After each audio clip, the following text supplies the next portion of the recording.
Hey, everybody. Welcome to ABA Inside Track, the podcast that's like reading in your car, but safer. I'm your host, or one of four hosts that we have tonight, Robert Perry Cruz, and I'm joined with two people that I'm usually joined with, and in a podcast mashup, just in time for the holidays, we have a fourth special co-host. So why don't we go around? Let's go around the horn and I'll start with my lovely wife. Hey, Rob, it's Diana.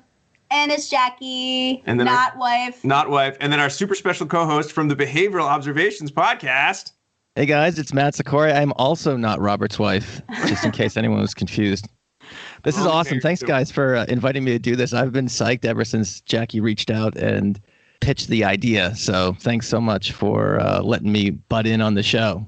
Not a problem at all, Matt. We're glad to have you here. We're so excited. So for those of you new to ABA Inside Track or possibly to Behavioral Observations, and I don't know how this is the episode you decided to listen to, but we are both podcasts about behavior analysis. And since we're coming up on the end of 2018, we decided let's do a little year in review of behavior analysis and sort of some prognosticating about what's going to happen in 2019. And so Jackie and Diana had thought, well, we should probably just get all the behavior analysis podcasts we can find together to do that. And that sounded like fun to me, just like it was to Matt. And so here we all are. Hooray.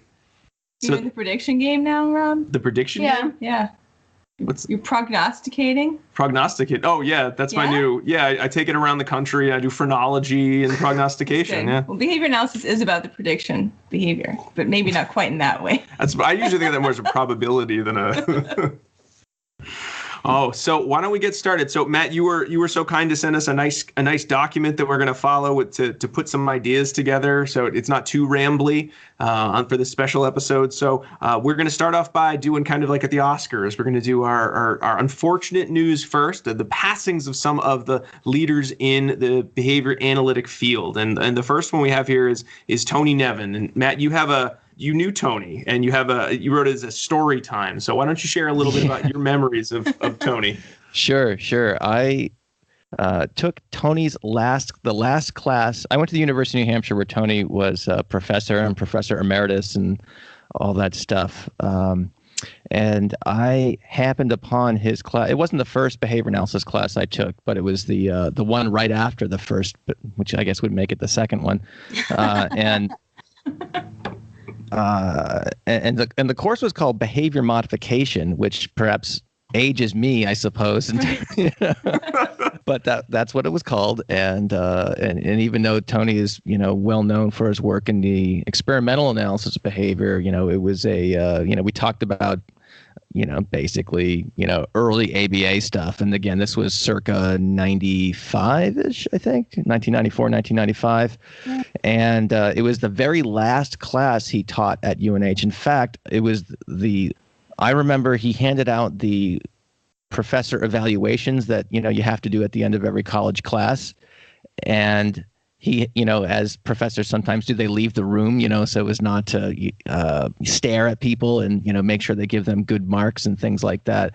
And someone said, hey, what do we do with this? Because he just kind of left this manila envelope. And he's like, I don't care. This is my last class I'm ever teaching. You could do whatever you want with it. It was like obviously acknowledging there were zero consequences for, we could put all ones or zeros or whatever the Likert scale was. And, it didn't matter a whit. So anyway, so that was around the time that behavior analysis was kind of getting its hooks into me.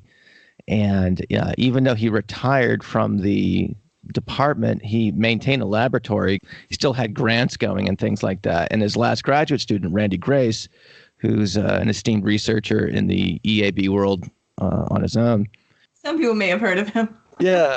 He maintained and ran the lab for the next year or two. And so Tony and Randy gave me my first job my first college work study job working in the Pigeon Lab. Oh, and, nice. Yeah, it was cool. And like the first day, he said, can you get here on Saturday? I'm like, sure. And so I get there like Saturday morning. And so he had come up from his home on the Cape where he retired to, and he was going to work with Randy all day. And so Randy and Tony sat me down, just myself, and started explaining all their research to me. Wow. Again, a 21-year-old kid, who just took his second behavior analysis class. Oh my God. Matching law. They're talking about like, multiple schedules and concurrent chains and all sorts of things like that. And it was like they were trying to like get me up to speed on to what they were doing. And at one point, Tony just looked at me. He's like, "I think we've lost you." Yeah, right. I'm like, yes, you have. And I think one of the things I was always liked about Tony, and not that I knew him super well, we weren't buds or anything like that, but we can talk about his contributions to the field and stuff like that. But I think the thing that made its impression on me was that he treated me, this undergrad who didn't know anything, like an esteemed colleague, rather than the person at the point in time in my career that I was. That always stuck with me, and I think it was a good lesson for me to learn. I had bumped into him at various ABAIs over the years. I always recognized me, and he was like, "Hey, Matt," and he was like, "Oh my gosh," and stuff like. It was just really, it's like, yeah, he had no reason to remember me, and again, that just made an impression on me. What a neat guy he was. The time he took to, and the interest he took. Trying to, like I said, that little, one-on-one lesson, trying to get me up to speed with what they were doing, and just the opportunity. It was pretty cool to get a reference letter to my grad school applications with his name on it. Just a really neat guy. So will be sorely missed. I think Jackie and I were messaging shortly after the news of his passing. I was always one of those things I was going to try to catch up with him at an ABA to do an interview with him, and I just never got the chance. And I was, so that's something that I really wish I got an opportunity to do. I think it would have been cool, but he obviously has a legacy of his works in the behavioral momentum and other areas in terms of his interest in behavior analysis and social issues and things like that. Just a really neat guy, very influential. More so on a personal level for me, and so he'll sorely be missed. Me too. So my soiree with Tony Nevin was I actually conducted my master's thesis on behavior momentum. As did I. As did Diana. So we had lots of meetings with Tony Nevin, but I did not know him prior to doing my first presentation at ABAI on behavior momentum. So I was in the EAB portion of ABAI, and I was in this huge dark room, and I was so scared, and I was sweating all over the place because I was just I hadn't even graduated yet. And Tony was in the front row, and I hadn't looked up his picture, and he's in the front row, and I'm talking, and he's smiling and vigorously shaking his head yes, and I showed a graph, and he was thumbs upping me in the audience, and I was like, who is this guy?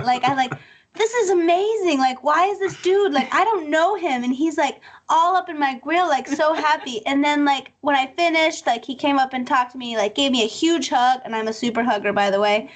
And he didn't introduce himself, but started asking me questions. Yeah. And he asked me a question I didn't know, obviously. And I was like, well, I really think you should contact Tony Nevin to answer this question for you, because he kind of made this whole thing up. And he's like, I am Tony Nevin. And so that was so every time he saw me, he's like, remember me, Tony Nevin? And my gosh, that's awesome. It was great. So that's a good memory. He has a good memory too. Just remembering that interaction. That's great. Yeah. Should all be so lucky and as we get older, right? Oh, geez, I know. Mm-hmm. You guys did a nice job, I think, of covering everything. I was just thinking, Matt, when you were saying that Tony and Randy sat you down and explained everything about their research to you, that was right before the publication of Nevin and Grace 2000. I'm thinking, right? Time-wise. Oh, yeah, it was about 5 years before that. Yeah, but you know how long those things take. Of course, yeah. And I just looked up the title of it. Oh, Behavioral Momentum and the Law of Effect. And it's a 60-page document that lays out the entire theory of behavioral momentum. And I remember when I was... What's a little light reading, Yeah, a little bit. Yeah, a little bit, right? So, and I remember when I was doing this as for my master's thesis, this was the ultimate article to try to get through and understand what behavioral momentum actually is. Yeah, it's a big one. It's really heavy. It's a multiple parter. You really want to sit down multiple times with this one. but this is probably what they were formulating as they were talking to you. Yeah. You should be a footnote. Full credit. And their acknowledgments down here, right? I suspect. I think one of the papers, there is a footnote, basically saying that, me and a couple other folks in the lab were the people who put the pigeons in the chamber and hit enter. That's pretty much what we did. We moved pigeons from point A to point B, put them in their experimental chambers, and hit enter. And the computer took care of the rest of it. And then we, just kind of like we would just study and we'd do our homework, things like that, until the no compounds in. That was a very important job. No compounds were allowed. I was quiet. Believe me. Right. You were the keeper of the compounds. That's right. Yeah. So put little granite pebbles in their cages and stuff like that. It was a good time, That's awesome. You gave them extra pellets. You're like, you look so hungry. I did not do that, but I know. I'm just kidding. I know. This one was like a little thin. Yeah. No. 85% of free feeding weight. That's funny. All right, very good. All right. So we had some unfortunately some other passings in the field, and Jack, you have an interesting anecdote, I think, to share. Yeah. So the second notable behavior analyst that has passed in our field was Tristan Smith, and I was first introduced to applied behavior analysis through a presentation that Tristan Smith did at a floor time therapy conference. How did you end up at a floor time therapy conference? So when I was in college, undergraduate at Dickinson College in Carlisle, Pennsylvania, I started working as a floor time therapist first. Don't tell anyone. No one will know. Just between us, right? Just No one else is between gonna us. know Just this. friends. And I went to a conference. My company sent me to this conference, and Tristan got up, and they invited him, which is also crazy. Maybe just to be mean. Well, they were very mean. Like Harry, they were like dump pig's blood on his head. Yeah, as so he they was were about to leave very or mean. something? So I didn't know who he was. I was actually sitting in the front row just because I was like... Thumbs up, smiles. No, I wasn't thumbs up smiling, but I was sitting in the front row. And so he had started talking about behavior analysis. I had no idea what it was. I'd never heard of it before. But the conference people, like the floor time people, were like booing him and hissing him. One of them threw one of their conference books like at the podium. Yeah. So I was like That's horrendous. Yeah, I was so shocked that they were so rude to him that when he was done, he was like, "Thank you for inviting me to this conference." I was like, how does someone say thank you after like being booed, basically? And so he like left, and I went into the hallway, and I was like, "I'm so sorry that everybody was so rude to you. I don't know who you are, and you don't know who I am because I'm no one, but it sounded like great stuff that you were talking about." And he's like, What is this behavior analysis? He's like, "You really should look into ABA. It sounds like you'd love it." And I was like, "Cool." And then I did. Now I'm Jackie, here. can you imagine?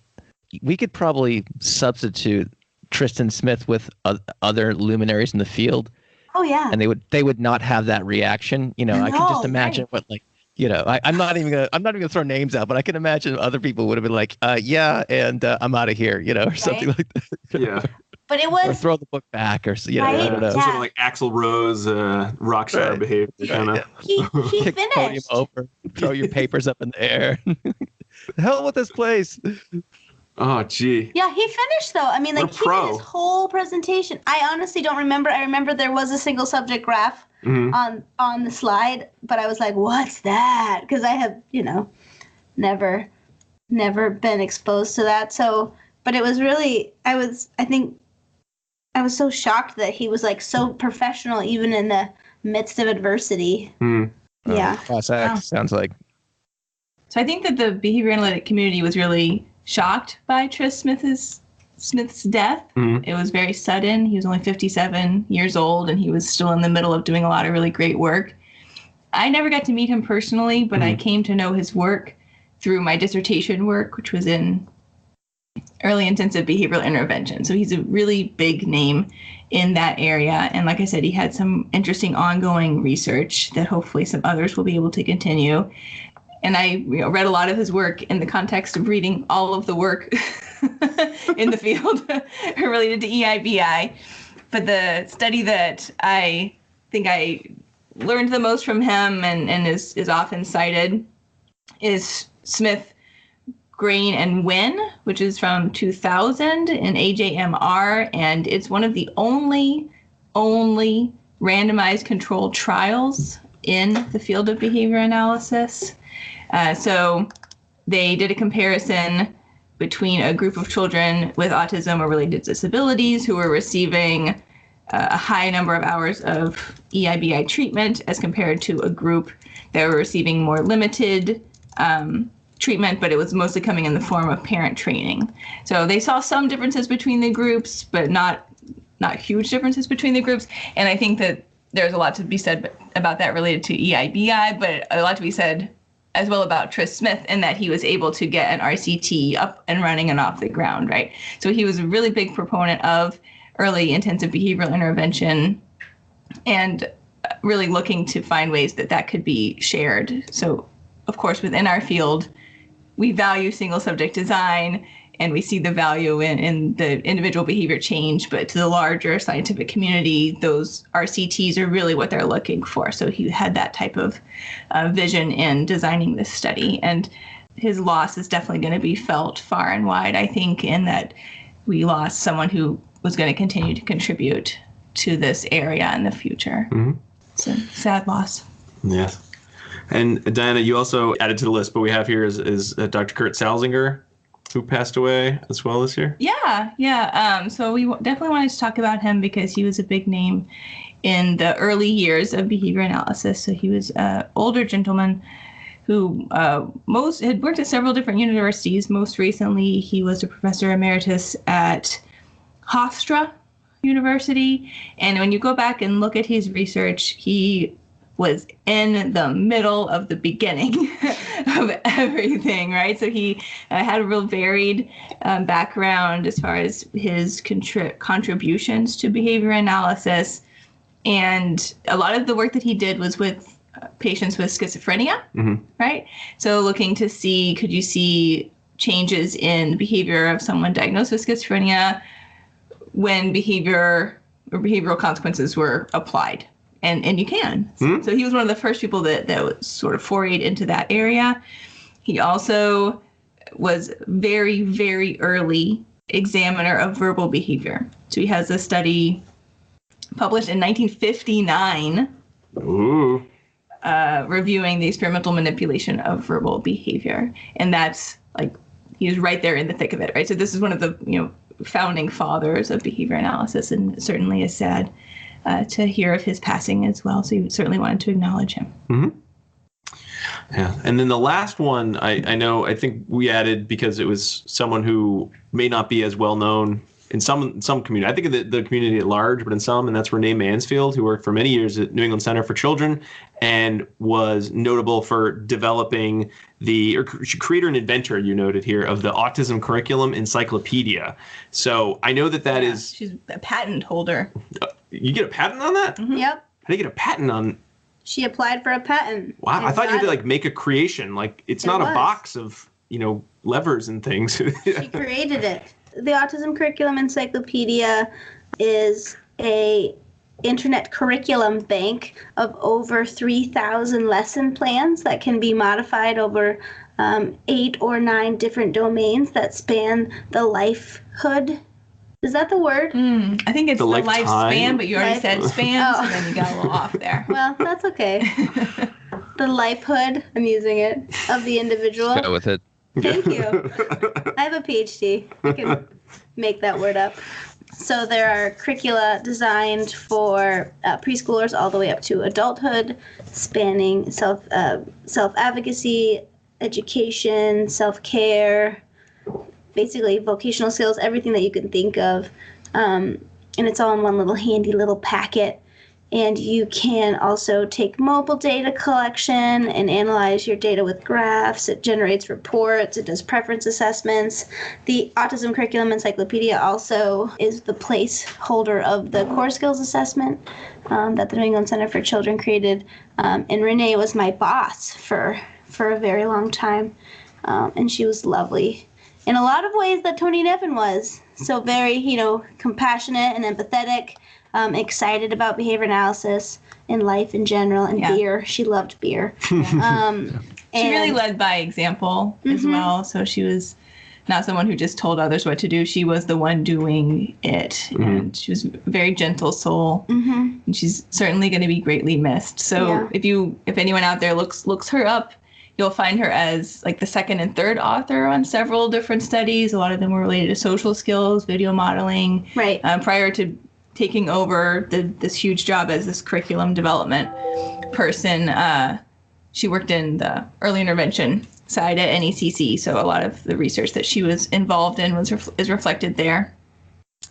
But just like most companies, I think, NECC just had its own bank of curricula that were kept on the intranet. And she was the person that said, why don't we see if we can't make this something more useful and Share it. shareable? Yeah, open I don't know, access, so the very first versions of the ACE were when I first started working there, and it was still intranet, right? You guys remember? Right? Oh, yeah. Oh, yeah. Yeah, and I was in like the focus group, I think, after the first couple months. Yeah. Like, what do you like about it? I'm like, well, Nothing. I think you need to hire someone who knows how to use computers to make this functional.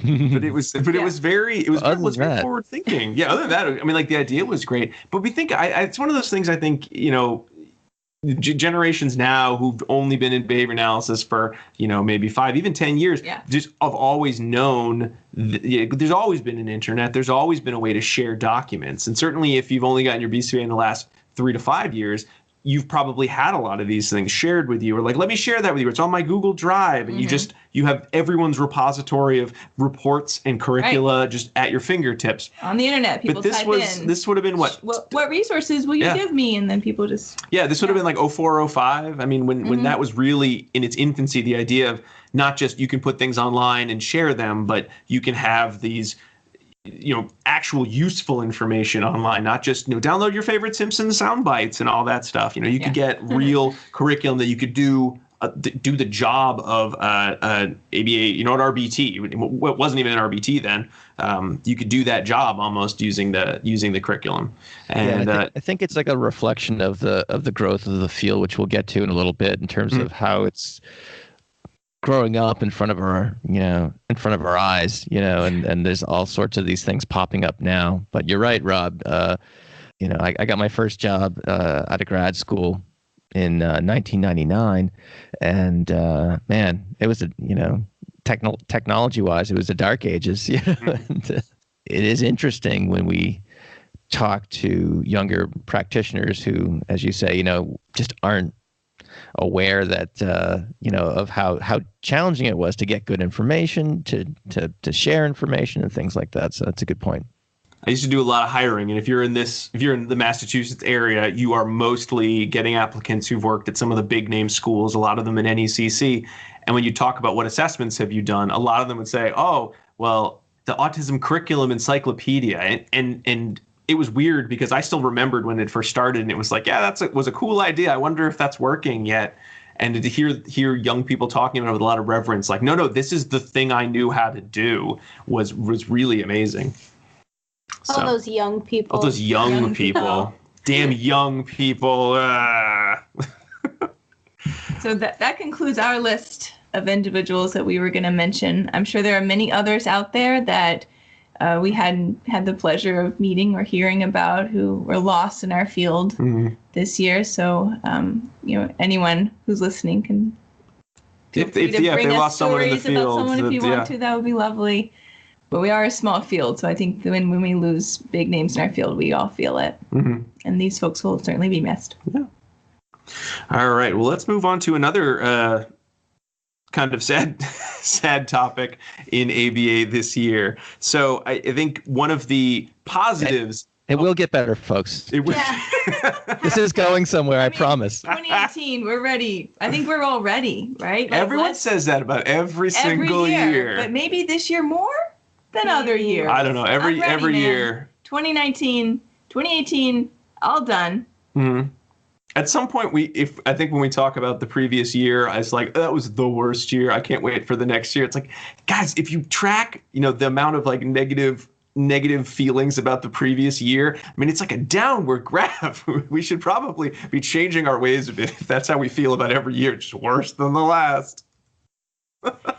What it is, it's the slow spiral towards death, Rob. You know what? Really what's going on here? I'm going to take this negative topic and turn it into a positive. So one of the areas I think in just society in general that was very big in 2018 was the Me Too movement, in which it was mostly out of, mostly female, though there have been males who have hashtag Me Too. Are you mansplaining? I'm not trying to mansplain. I'm explaining to the audience. Would you like to do it? Jackie and Diana, Rob and I have this segment. Okay, gotcha. You guys just, I'm gonna go just take a hot bath. Yeah. Just do you want to do the summary? I'm just doing the summary. I'm just have some tea.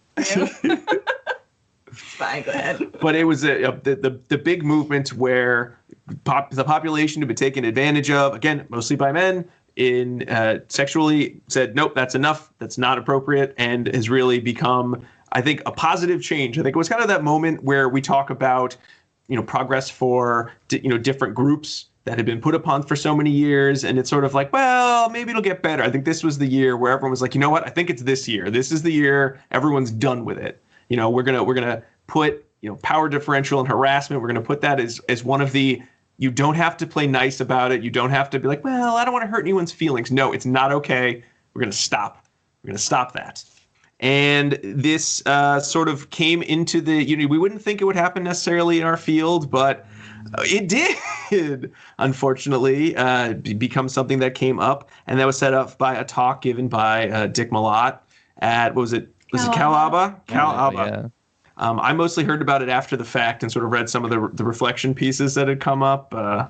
It basically blew up Facebook. If anyone was following any of the ABA Facebook groups, I just remember opening up Facebook and seeing all these posts of like, he said what? And there's, went on and on and on. Yeah, it was like real time occurrence. Oh, yeah. As it was happening, yeah.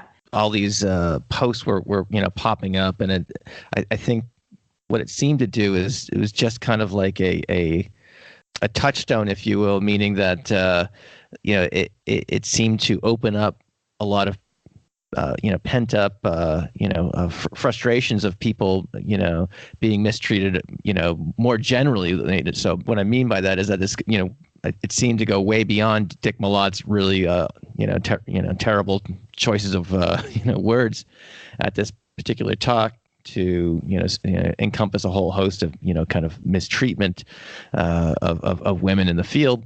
And of course women are the large majority of the field, so it's even kind of more, I guess, I keep coming back to the word ironic. I know that's probably not the most appropriate word, but it's just the how it all kind of blew up after that. It reminded me of something that it reminded me of a couple of things. One is science and I guess the applied wing of our science is as well. It is a social endeavor, right? At the end of it, it's all behavior, if you will. Right. One of the things that Pat Fryman will talk about from time to time is that behavior analysts are not inoculated from the contingencies that govern behavior, meaning that we make mistakes, we might engage in patterns of problematic behavior that contact reinforcement and therefore continue. And so, we are not, above that, if you will. And I think maybe for some that was kind of a sobering reality, and I think if you chat with some folks, especially folks who've been in the field for a long time, particularly if you chat with them over a few drinks at a conference, you'll probably start to hear some stories get told and, off the record of, so-and-so, made some, really terrible comment or, maybe grope someone or something like that. And, it was pretty sobering. It's like, gosh, this is happening in our field. Yeah. And sometimes by people in very, very high levels of power. Mm-hmm. I remember as a graduate student, actually, in my master's program, I was in a class and my professor of the class was like, okay, we're all going to ABAI this year. Stay away from this one person in the field because this one person will say inappropriate things to you or may try to do something that you might not like doing. So I'm warning you now, don't go near this person, even though this person is a prominent person in the field. And that person was... Right. Right? But like that'll be in the show notes. Go to abainsidetrack.com. We're gonna dish. Yeah, but that shouldn't be happening, right? Like, if this is like a thing, like if like professors are telling their students, hey, I don't think you should talk to this one person, stay away from them. Mm-hmm. Maybe something should be done about that. Yeah, and this is all just giving everyone an opportunity to talk about it. Absolutely. Right? So it's not to say that this is exclusive to behavior analysis. Of course not. These are the types of problems are happening in basically every field for a long time. Mm-hmm. But the beauty of the Me Too movement, and we have our own hashtag, which is Time's Up ABA. I think that was what everyone was using, at least around this time period. The beauty of that is that it opens up conversation around this topic. So it allows everyone to say, these things happened to me or someone that I know, and it brings everything up to the forefront. So we're no longer maybe only whispering about it, but we're actually holding people accountable for their behavior, which is, I like what you said, Matt, or what Pat said, about people. I can paraphrase what Pat said. Yeah, I love it. But it absolutely makes sense, right? That people behave in the ways that their behavior is reinforced. But if you're only thinking in the short term, that's the behavior that you end up with. But I think as a field, we need to be thinking long term about how is our field being represented, and how are we treating folks within the field? Because while behavior analysis is majority of women, we need to think about who's in the positions of power in the relationships that we have professionally in our field, and that is still predominantly men. Not that we got to get rid of all the men. No, certainly not. But I think that's really shifting. Just when you have a group that is the majority of practitioners are women, over time, even without efforts being made to provide more opportunities or increase the diversity of sort of the leaders in the field, we would hope to continue to see that become a more diverse group. So the people who have more of the power will be from lots of different backgrounds, and that will, hopefully continue to help with, when there's a power differential, people not trying to take advantage of that power differential. Because ethically, we're not supposed to do that. We're not? It's in the ethics guidelines. God. And therefore, it's not power differential, but all of the guidelines have to do with situations in which there is a power differential. Yeah, and Melissa Nosek gave a nice talk at Babbitt this year where this is what she was talking about, is women in the field, and she gave a lot of different statistics to try to examine the breakdown of where are women entering into the field, where are they staying in the field, and most people who come into positions of authority within the field do so through a research and academic routes, right? So if we want to really be gauging how our field's power players may change over time, we should be looking to see who's entering into PhD programs, who's going into full-time professorship positions, et cetera. And those numbers are changing slowly to become more of an equitable rate between men and women. So I think over time we'll see more women in those positions, but it takes time. Mm-hmm. Well, I think this might be a good time to transition into the next topic, which is the growth of ABA and thinking about the positives of that. And that's mostly positive, though, again, kind of looking at the notes, there are some things to be wary of and getting ready for 2019. But as a field, it is nice to feel that we are starting to move out of just being like, hey, don't you guys work with the kids with autism, and just being hired as individual consultants or individual therapists. And we've seen real growth of industry, both in, again, the field of autism treatment, but also in other areas. So what are some areas that folks have seen that growth that they feel has been really salient this year?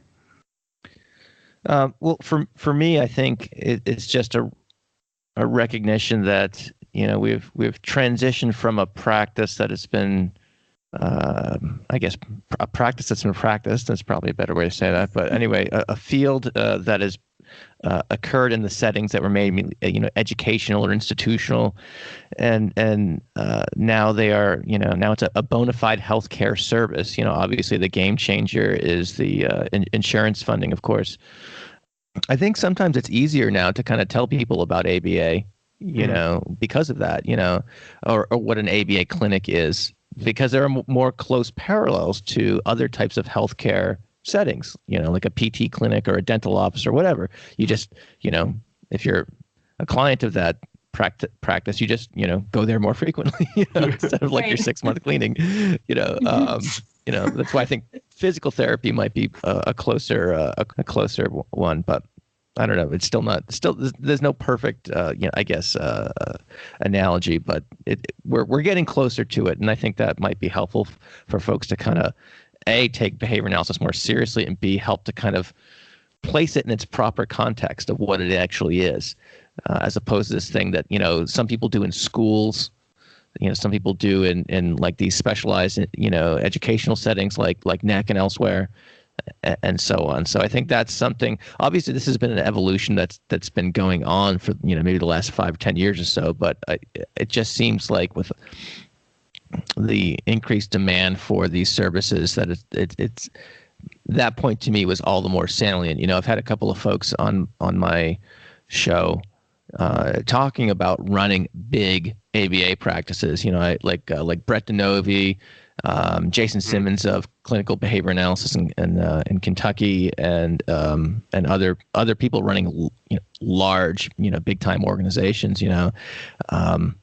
It's just amazing to see our field kind of grow up, like literally right before our eyes. And these things, at least from my perspective, were kind of unthinkable. When I moved back to New Hampshire in 2004, I think I was one of 3 or 4 BCBAs in the state.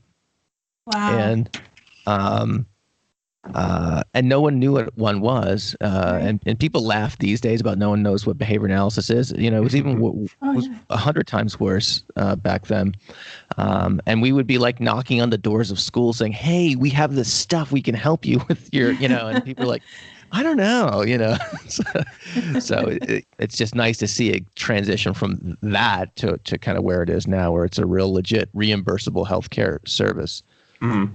Yeah, I also think it's amazing to see, colleagues of mine strike out on their own and start their own entire organizations, behavior analytic services, and they're running full-fledged companies, and they have employees and insurance, and they're billing insurance, and they have liability and healthcare and all these things that, to me, it's like, well, we didn't go to school for any of that. Like they were in my master's classes with me, and we just, talked about verbal behavior together, and then suddenly they're running a business, and it's amazing. I think that, we prepare our students well to be behavior analysts in the sense of producing behavior change, functional and reasonable, socially valid behavior change, right? But we don't teach anyone anything about how to run a business. No. But most people don't learn how to run a business. Yeah. But a lot of people do. A lot of people have learned how, but it's not. People have learned, but like a lot, and through trial and error, seriously. But the cool thing that I'm seeing a lot of is, there's a lot of like business boot camps that are now available as workshops, either as standalone ones or kind of tacked onto large national or regional conferences. So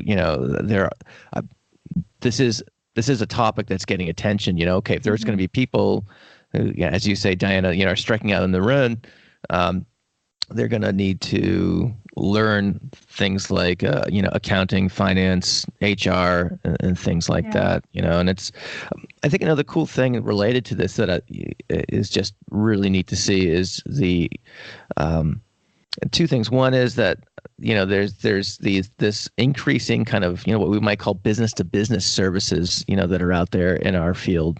So whether whether it's like these billing companies or practice management companies like Central Reach and AcuPoint, and we already talked about ACE, things that help facilitate the clinical side of things. There's, and while we're on this topic, I would be remiss if I didn't give Becca Tagg a shout out because she created the ABA Business Builders Facebook group, and also is another podcaster, the Business of Behavior podcast. Yeah. And that's all she, not all she talks about, but I mean that's her focus of those endeavors is to get good information to people, so they don't have to recreate the wheel for everything. You go on those groups and someone's like, hey, I need like a new hire packet, and next thing you know, they're getting PM'd with all sorts of all sorts of assistance. It's a really neat thing. Oh yeah. I mean, I still remember when I think, coming right out of my kind of initial training, the idea of, well, do you want something? You'll probably have to make it, because if it exists, who knows who made it? It's not in any one place. So you're probably better off just using what you know and recreating it. So, I mean, I remember recreating, simple data sheets, basic curricula. Sure. And it was one of those things that, you got good at and you took pride in it and you could fine tune it. But the issue, I think, nowadays is there are too many people who need this service to just be creating everything from scratch, and there are too many businesses popping up that couldn't spend the time and the resources just to create stuff. So you just have limited time. Yeah, limited there's resources, such a need for that. Yeah, you want to use it in the best way. Support fields. Right, and I think it's just as important for our field to be well represented in the way that these little companies are running themselves, right, as the quality of services that we provide, because they end up being tied together. So if you have a company that can't keep staff because there's a high level of turnover, or is committing insurance fraud, or is they can't provide enough hours to their clients because they don't have things organized well, like all of those impact the services that are provided to clients, and they also impact the reputation of that business in that community, right? So I think that helping behavior analysts who want to pursue this, with giving them the tools that they need to be successful in applying what we know about behavior analysis and behavioral economics and OBM to their business is incredibly important. Yeah. Oh, it's weird, and you mentioned it earlier, Matt. The idea that this is a field that has been growing up, in front of all of our eyes, and it's strange to feel like I haven't been in this field that long, but we're sort of on the more the early end of everything going on, just in terms of numbers, and to have seen, from start of career to present, just such a shift and such a change is very humbling. It's a little scary. It's very cool, certainly, to feel like, oh, I'm a part of that field. Yay.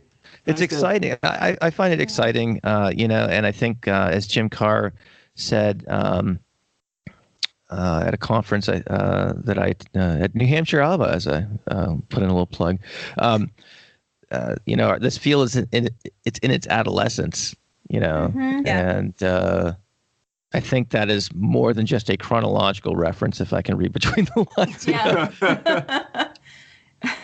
Absolutely. And what's also interesting is, and this is something I know very, very little about, other than to know that it's happening, is, this whole area of, say, venture capital companies getting interest, becoming interested in ABA providers. And I don't know much about that either. I know everything. I know when you say VC, it means venture capital. I know it from watching Silicon Valley and just sort of thinking about hey, I want to give you $1 million for this app that identifies, hot dog, not hot dog. That's kind of what I think of when I hear venture capitalists. Yeah, I mean, or private equity, I think, is probably the term that might be more appropriate.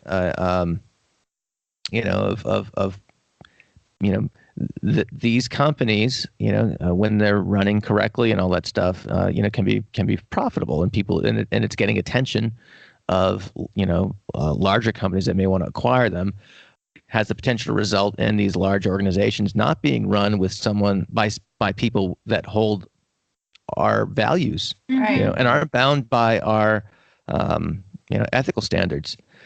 So there's. It's cool to see the growth, and I think it's just something we're gonna have to, as a field, we'll have to keep our eye on and make sure that the values of what we're trying to do to serve the clients are maintained at the forefront. Yeah. Yeah, that is true though. Now that you brought that up, I didn't think about it, but multiple small companies that I know of, like within the last 5 years, have been bought by larger companies. Yep. It's not bad. No, it's not exactly, a bad thing. But I never even thought about that as a thing. until right now. Mm-hmm. Yeah. I mean, I know people personally who are purchase smaller ABA providers, and the organizations that they represent are doing really, really good work. So it's like you say, it's not all bad. It's just I think it's just new and different to it's a new phenomenon, and there might be not so awesome examples of that as well. Right. Yeah. Absolutely. Yeah. Unfortunately, in the news, right? Yeah. Oh well. Well, let's kind of come to the end of our review of 2018 and sort of our look ahead by talking a little bit about all the new media that's sprung up. So just like every other field, ABA is going to be no exception to how I think individuals consume content. And again, for us, most of our content is the research and the discussions we have. And I think that's moving away from you can only talk about research with a coworker, or when you go to a conference too, you can talk about ABA all the time with professionals from all over the world, which everywhere. Is very exciting. I think this year and last year were the first years I was like, you know what? I need a copy of an article. I'm not paying $40 to ResearchGate. I'm going to email one of the writers. I email one of the authors. And almost all the time, they wrote me back real quick, and they were so polite. And it was very empowering that, you know what?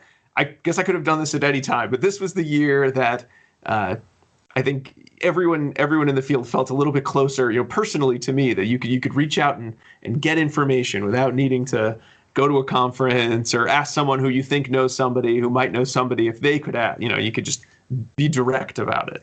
So that's my personal anecdote.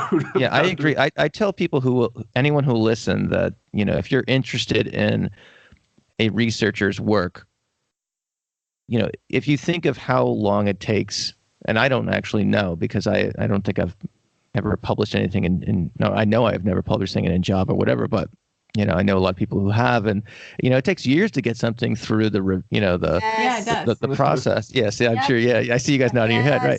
Right. No, I just know from secondhand experience. I've also never published it. Yes. One time, I had a research article that didn't get published for 6 years. Right. So That's think a of the long blood, time. sweat, and tears that Jackie. If you think of the blood, sweat, and tears that went into your article, right? And if someone emailed you randomly. Like you would stalk them, right? You'd hand deliver the paper to their house more than yeah. I mean, I'm just kidding. Good morning. Here's your eggs and your coffee and my article. I'd be happy to talk about it. But I mean, kidding aside, anytime I've wanted to reach out and get more information on a particular topic especially that's been published in the literature, the authors are exceedingly nice and are oftentimes don't just send you the article itself but say, oh yeah, well you might want to look at this or that or the other thing too, and it's pretty neat. They're just like us. That's the new section of Java. You're like, researchers, they're just like us. They take out the garbage. They go to Starbucks. That's right. But I think sometimes you forget that, though, right? Like I always forget that. I think it's only been a few years that I've been able to go to a conference and like, oh my God, I can't talk to them. They don't want to talk to me. I'm nobody. Yeah. Yeah, they're just like us, guys. Except they might get up at like 4 a.m. and go running every day. We don't do that. Why would they do that? That is not me. Because they have really good time management skills. Oh, okay. Right. Maybe someday. Yeah. I'm just bringing up like one person that I idolize that gets up at 4 o'clock every day and runs every day. Who gets up and runs at 4? Can you say? That's a positive, I would assume. Why would you do that? I don't know. That's crazy. I'm not gonna say it just in case she no longer does it. Reveal her identity. It's very dark. Yeah. Why on earth would you do that? Anyway. Yeah. So it's cool, and then also I think. In addition to just plain old email, there's other media out there, in terms of, obviously, there's the social media groups, which I think can be helpful. And although I kind of would like this last segment to be kind of downer free. There are some caveats about getting information on social media, but I think both you guys and you guys have documented that pretty well in previous episodes, as have I. Bringing it up over and over again. And so we don't need to beat that horse here, but it is fun to connect with people from all around the world. I'm willing to bet that you guys get correspondence from folks, here, there, and everywhere. You do. And I bet you do too. Yeah. It's funny. If you look at, if I look at my podcast analytics, you can see what countries people download, from, and it's just really neat to see the download numbers all literally across the globe. And I think it would map on perfectly to like ABA programs, right? If you overlaid it on a map of like where are master's programs in ABA and where people are downloading from, for us it matches up to like those little pockets of the world that seem to have activity. Totally. Cool, yeah. Like there's obviously the United States and Canada are the main, I guess, consumers of just speaking from my show, and Us then too. Yeah, it's the same. and then second to that, is perhaps the rest of the English speaking countries, England and Ireland, and then Australia, New Zealand to a lesser extent, and then Israel. Mm-hmm. Yeah, it's funny when you go through the list. It's like I never knew there was a country called that. Or whatever. It's just like scrolling through it one day for giggles, and it's like that country has no vowels in its name. But it's great. It's Yeah, it's super cool. Like, and I always wonder, like, did that person in Iran did they do the podcast equivalent of butt dialing? Like, did they just click on something randomly, or it's like or they're looking for something just sort of like American legal advice, and they thought ABA is that like the Bar Association? That could happen to us, yeah. Right. Yeah, how many accidental wait a minute, this is no legal advice at all in these podcasts. Yeah. That's right. That's right. So anyway, I think that's been neat. Another thing I thought was pretty cool this year, and I know you guys you guys went out to a conference, did a live podcast, and I had the opportunity to do that as well. So and I also am aware of been at a couple of conferences with my friend Ryan O'Donnell with his Daily BA channel. And so conferences are bringing new media, I guess, purveyors out to provide coverage and whatnot to the events, and maybe add something a little bit different. So that's something I think is a really neat development. But selfish, I think it's awesome personally. Isn't it great that people want us to go? I know. It is true that I think the first year, was it like two? Well, it would have been the first year that we were doing the podcast, and that would have been around your first year too, when we went to the Babbitt conference. And I was like, we're gonna bring microphones. We should interview people. That'll be fun. And it was people who sort of had kind of gotten that, or people who'd been on our show already sort of were like, oh, that's fun. And a lot of other people were like, what are you doing? You're doing what now? That's bizarre. And then even the year after, and then certainly this year, it was like, oh, sure, that sounds great. Very excited. Like it's a known thing. Like, oh, bring a microphone to things. That's fine. What a good idea. I mean, so many of the conferences I think we've been to have tried to do live streaming or had, social links on their conference app, which I really expected to take a lot longer for conferences, which seem like kind of the fuddy-duddy, those are going to take forever to change, have really kind of skidded into the new media shifts, which is probably good because, again, looking into, because this one, again, one of those things, I think it's positive, but also a little scary, thinking about a couple of years from now, how are people going to be getting their media? And man, the number of parents I talk to, they're like, oh, my kid just starts to watch YouTube.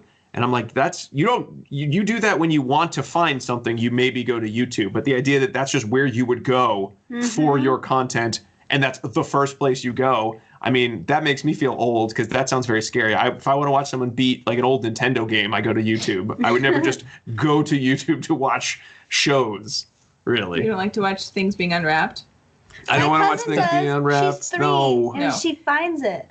I don't know, man. Not me. But I think that this melding of the new types of social media with conferences is a really good example of how we can use social media well, right? It's like the shrinking of the world and the connecting of people across the world in the ways that are really beneficial, because not everyone can go to a conference, and I think that if we want behavior analysts to have access to the most current research, then we need to think of creative ways to get them that access, and it can be really cost prohibitive and resource prohibitive overall to attend a conference. So being able to access it in smaller ways. And if we as podcasters can be part of that, then I think that that's great and needed in our field. Yeah.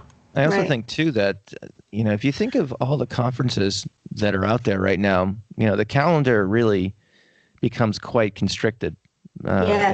Excuse me. And I think that, conferences, if they're going to want attendees, they're going to start to have to compete with one another. Although, like, obviously here in New England, we don't have that problem. We have the opposite problem, meaning that Babbitt, Mass ABA, New Hampshire ABA. I know New Hampshire ABA, we're four conferences in, and the last two, maybe the last three, we've sold out, and like we're looking, so, and I'm obviously, trying to get into Babbitt. It's like trying to get into the hottest concert ever. Yeah, Not anymore though. They move venues, so next year it'll be better. But that's amazing. Trying to get Hamilton tickets. Yeah. Yeah, there you go. Thank you. I was gonna say a band, but then I realized most of the bands I listen to are don't tour anymore. Right. Yeah. Or they do, and there's like tons of empty seats. Yeah.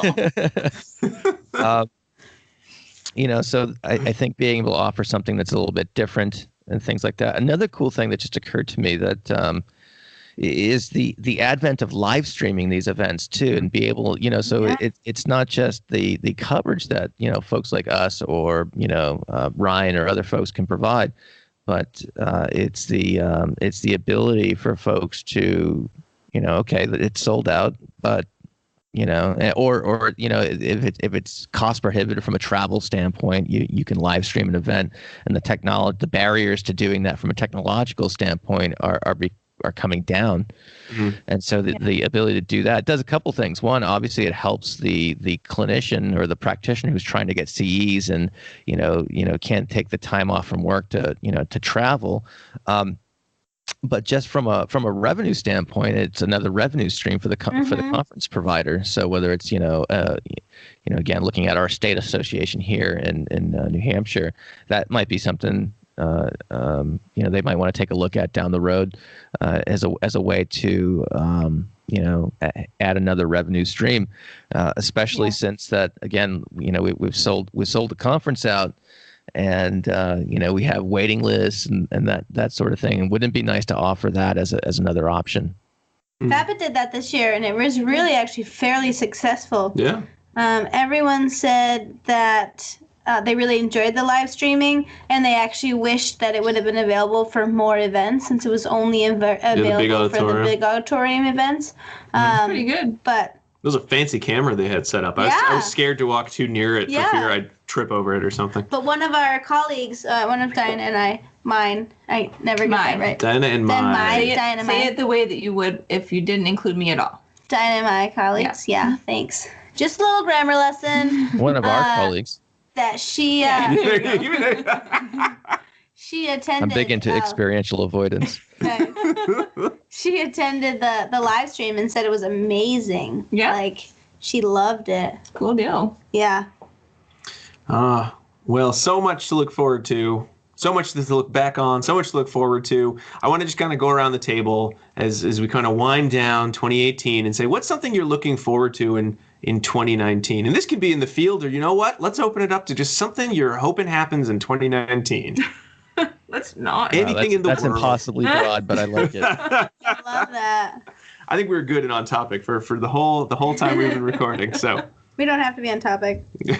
So you're looking forward to in 2019? I am looking forward to getting the list of research articles that have been on my desk that need to be finished and submitted for publication out.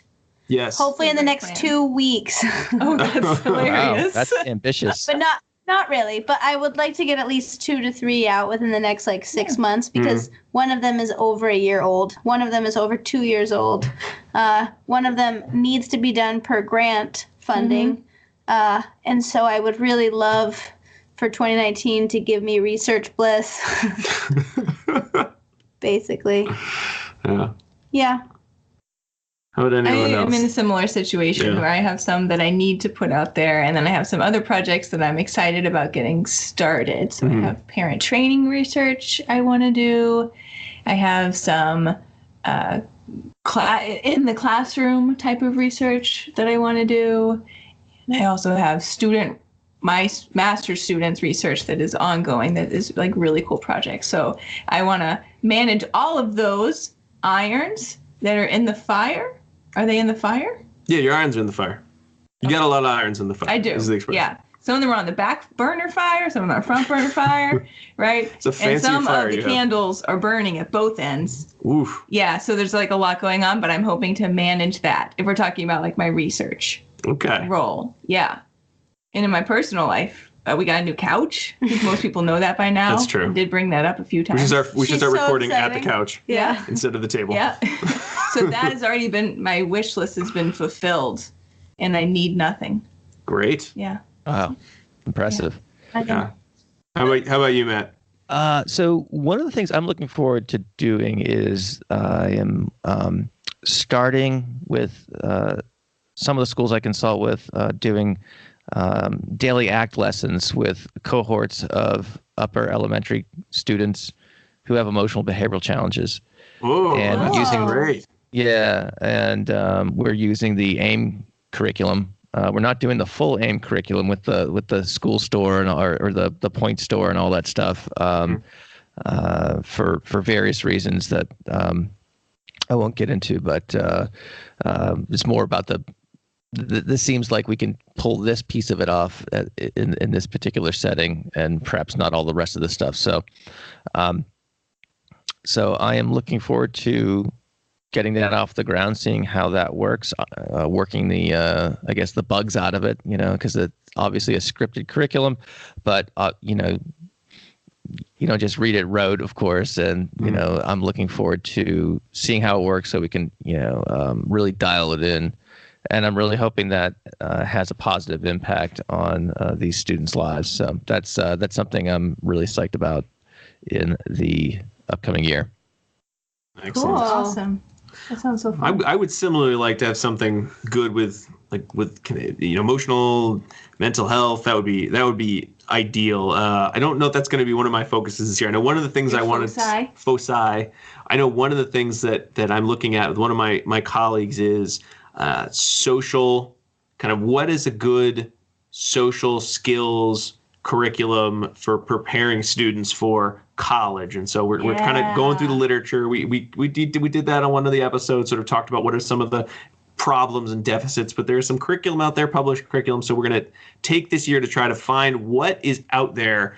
And then the really hard part, not so much what is out there, because it seems like there's stuff that has research base, but what would anyone who then has to implement these systems like or not like about them? And so can we find one that would be financially useful and effective as well? Because it's easy to pick one that there's research on this, but then getting folks to buy in on its utility and then seeing that it is actually effective as well, not just from the research. So that's what I'm going to be spending a good chunk of this year on. And I'm worried it's going to be more than I'll get done in just 2019. But hey, okay. So you start off. But I'd love to find more to sort of help the population of students, I think, with disabilities that have so many more options once they leave high school than they used to, even 5 or 10 years, 5 years ago, but that there are still areas to work on. And wouldn't it be better to work on them when they're still in school rather than when they're in the adult services where, they may not be working. Who knows? Yeah, who knows what's available at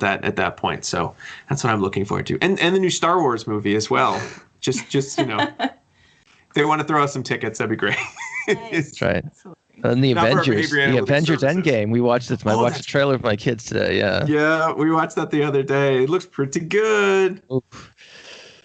Oh boy. Well, we'll have to see. Hopefully, we'll get out of. Just kidding. Go watch the trailer, folks. See it over time. Yeah. Dinah doesn't like those movies, Matt. She won't watch them. I don't know, Jack. Do you like those Marvel movies? No. I assumed you wouldn't. I only like Hallmark movies. Okay. And things that are like, you don't know if they're going to fall in love, but obviously they do. And then something bad happens, but then in the end, they're sitting on the porch, swinging. But the Hulk and Black Widow, wind. you don't know if they're going to get together. They might. It's possible. True.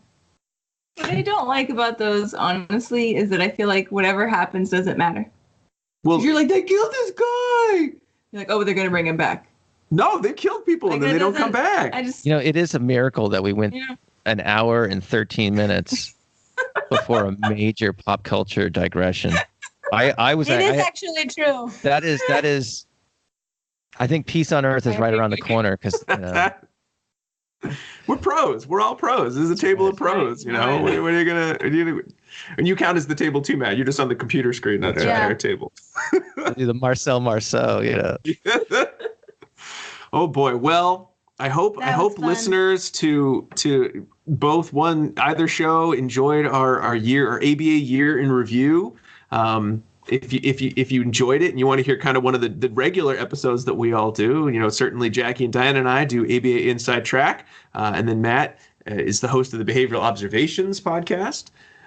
Similar topics, so I think we have a different enough format that you could easily listen to both and just be maximizing the amount of information you learn per week. Totally. Actually, the other day, Matt, I was talking to someone. They're like, "Hey, do you listen to podcasts?"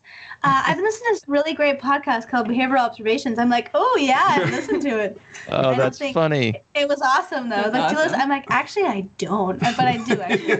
But I wanted to say that I don't listen to podcasts. I love it when someone asks me that question. I'm like, well, how much time do you have? Yeah, right. It's gonna take a bit. I love that. Yeah. Well, I feel like we should end this year in review with the New Year's song. The New Year's song? Is that why you wrote it in the notes? Yeah. I didn't know who typed that. I just saw them. Me. They appeared. You want to sing the song? Yeah. I thought it was Old Acquaintance, but it's not. Old. It's Ald. Yeah. Isn't that just the old spelling? Oh, I don't know. It's the old spelling of Ald. Oh. No, I thought it was like all. I thought it meant all or something. Oh, well, anyway. Now it's highlighted. Okay. I won't sing it. I'll just say it to everyone. Oh, if we're going to do it, we have to sing it. Okay, let's go. Are we good? Ready, Matt? Here we go. Oh, my God. Okay. Should old acquaintance be forgot and never brought to mind? Should old acquaintance be forgot and old lang syne? Happy New Year, everyone. Happy New Year, everybody. Hey. See y'all. All right. Yes. People are going to give us 1-star reviews now. You're sounding pretty bad when you sing. Well, great. Come back to us next year for all the behavior analysis, and maybe we won't do singing. We'll see. Yeah, we'll see what the reviews have. All right. Thanks for having me, guys. This has been a treat. Oh, yeah. It's great to have you, Matt. Thank you so much, Matt. All right. Happy New Year. Happy New Year. Happy New Year. Bye.